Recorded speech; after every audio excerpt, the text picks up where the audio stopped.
গত কিছুদিন যাবৎ আমরা লক্ষ্য করছি ফ্যাসিস্ট তাদের ষড়যন্ত্র থেকে বের হয়ে যায় নাই। তারা এখনও খুব বেশি দৃশ্যমান, শুধু গোপালগঞ্জে নয়।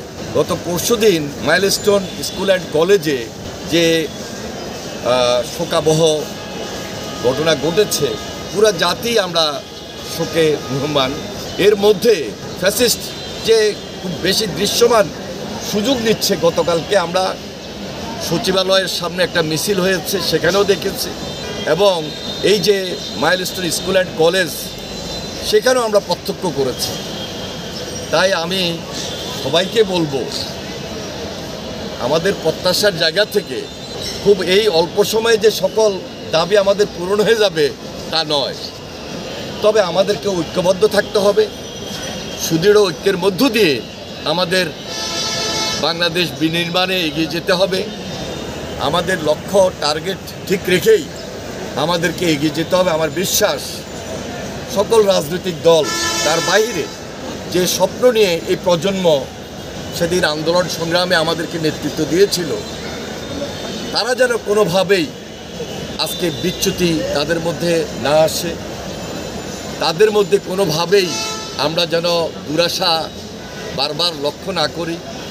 তাদের প্রয়োজনে এই প্রজন্মের চাওয়া অনুযায়ী, পাওয়া অনুযায়ী বসুন্ধরা ডায়াপেন্ট এখন আরো উন্নত। এই হট এয়ার থ্রো টপশিট দ্রুত শোষণ করে সোনামণিকে দেয় কোমল অনুভূতি। দেশের সকল মানুষের কাঙ্ক্ষিত যে স্বপ্ন, আমি মনে করছি আমরা সবাই মিলে ঐক্যবদ্ধভাবে এগিয়ে যাই, ঐক্যকে আরও বেশি দৃঢ় করি। সবার সহযোগিতা লাগবে, কারণ এই ফ্যাসিস্ট দেশকে ধ্বংস করেছিল। দেশের স্বাভাবিক রাজনীতি, সাধারণ মানুষের চাওয়া পাওয়া, দুর্নীতি দুঃশাসনে আমরা একটা ভয়ঙ্কর শাসনের মধ্যে ছিলাম। আজকে এই মুহূর্তে আমরা আমাদের ঐক্যটাকেই সবচেয়ে বেশি প্রাধান্য দেওয়ার চেষ্টা করব।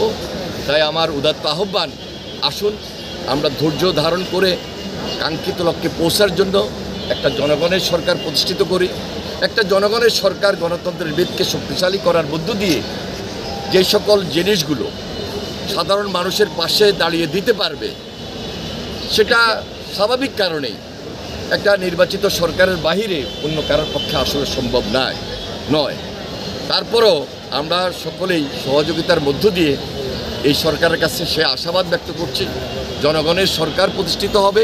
সবাই মিলে আমরা আমাদের ঐক্যটাকে প্রাধান্য দিব, ঐক্যটাকে দৃঢ় করবো ইনশাআল্লাহ।